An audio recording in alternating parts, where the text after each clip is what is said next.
হুজুর জান্নাতের ভেতর আবার শপিং মল থাকবে কেমনে? প্রশ্ন আসতে পারে না? সহিহ মুসলিমের বর্ণনা, ইন্না ফিল জান্নাতি লাসুকান, জান্নাতের ভেতরে বিশাল এক শপিং মল থাকবে। এটা বোধহয় আমাদের বসুন্ধরা শপিং কমপ্লেক্সের মতো হবে, যমুনা ফিউচার পার্ক। দুবাইতে যে একটা আছে বিশাল শপিং মল, মালয়েশিয়ার মিড ভ্যালি, এগুলোর মতো হবে মনে হয়। কত বিশাল যে শপিং মল হবে। সহিহ মুসলিমের বর্ণনা, প্রতি শুক্রবারে সব জায়গা থেকে বন বন করে মৌমাছির মতো জান্নাতীরা ওই শপিং মলে শপিং করতে আসবে। ইচ্ছে মতো দেদারসে পোশাক কিনবে, ইচ্ছে মতো শপিং করবে, টাকা দেয়া লাগবে না, ক্রেডিট কার্ড লাগবে না। সুবহানাল্লাহ পড়েন।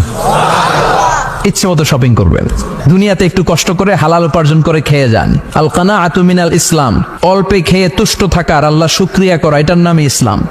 অল্প খাও, অল্প পড়ো, অল্প জমাও, অল্পের ভেতরে বরকত ঢুকাই দিছে কে? অনেকে দেখবেন অনেক খাই খাই নাই নাই করে, এটা যাদের স্বভাব তাদের কখনো বরকত হয় না। অল্প খাবেন, অল্প পড়বেন, আর হালালের সাথে সম্পর্ক করবেন। আল্লাহুম্মা কফিনি বিহালালিকা আন হারামিক ওয়া আগনিনি বিফাদলিকা আম্মান সিওয়াক। বিশ্বনবী দোয়া করতেন, আল্লাহ হালালকে আমার জন্য যথেষ্ট করেন, হারাম থেকে আমারে বাঁচিয়ে রাখেন। পড়েন আমিন। হালাল অল্প হলেও হালালে বরকত আছে না নাই? হারাম বেশি হলেও এটাতে কোনো বরকত নাই, ঠিক কিনা?